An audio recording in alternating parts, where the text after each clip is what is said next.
Hello दोस्तों, आपका study SSC with उदय में स्वागत है। आज का हमारा पहला क्वेश्चन है, अशोक के धम्म के सिद्धांत को फैलाने के लिए अपने बेटे महेंद्र और बेटी संघमित्रा के नेतृत्व में एक मिशन भेजा। हमारे पास चार ऑप्शन है। जैसा कि यहाँ दिख रहा है कि जो अशोक था वो कलिंग का राजा था, तो हमारा जो तीसरा वाला ऑप्शन है कलिंग, वो अपने आप गलत हो जाएगा। यहाँ हमारे तीन ऑप्शन बचते हैं, कंबोडिया, सिलोन और थाईलैंड। देखिए, सिलोन जो है उसे श्रीलंका को कहते हैं।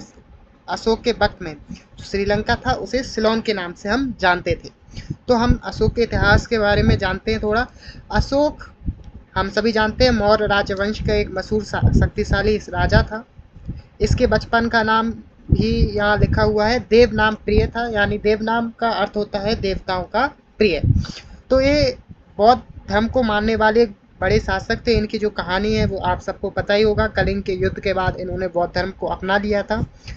तब इन्होंने न केवल बौद्ध धर्म को अपनाया बल्कि फिर उसके जो प्रचार प्रसार की जिम्मेदारी है उसको भी लिया, और इसी जिम्मेदारी को लेते तहत उन्होंने अपने बेटे महेंद्र, जिन्हें महिंदा भी कहते हैं, और बेटी संघमित्रा को सिलोन भेजा था। सिलोन यानी आज के वक्त में हम उसे श्रीलंका कहेंगे।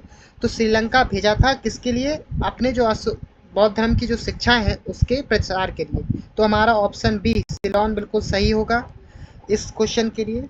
अब हमारा नेक्स्ट क्वेश्चन है, क्रिकेट मैचों के मैदान में मैदानी अंपायरों की संख्या होती है।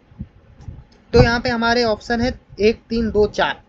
तो हम सभी जानते हैं कि हमेशा क्रिकेट में जब बहुत टाइट सिचुएशन आ जाती है, ऐसी सिचुएशन आ जाती है जब पता नहीं चलता कि गेंद से आउट हुआ नहीं हुआ, तो हर बार हम थर्ड एम्पायर का रिव्यू लेते हैं, जिसमें वो बारीकियों से देखने के बाद हमको ये बताता है कि ये आउट था या नहीं था, या कोई और जो सिचुएशन होती है उसको क्लियर करके हमको देता है।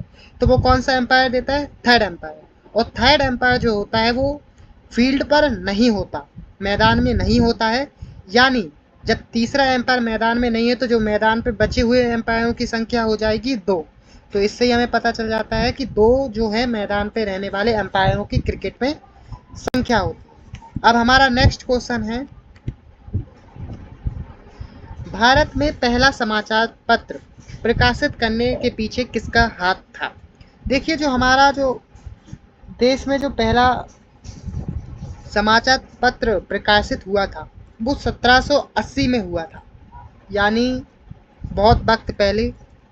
और जो हमारे देश में प्रिंटिंग प्रेस था उसको भारत के भीतर लाने का काम ईस्ट इंडिया कंपनी में किया था, और वो 17वीं शताब्दी में किया था। तो जो साफ है कि जो हमारा पहला समाचार पत्र होगा वो भी एक अंग्रेज ने लेके आया था। तो हमारा ऑप्शन सी जो है वो सही है। जेम्स ऑगस्टस हिकी नाम का एक जो अंग्रेज था, उसने बंगाल गजट नाम का एक पहला अंग्रेजी में जो समाचार पत्र प्रकाशित किया था। ये एक वीकली प्रकाशित होने वाला एक समाचार पत्र था, यानी साप्ताहिक तौर पर हफ्ते में एक बार ये प्रकाशित होता था।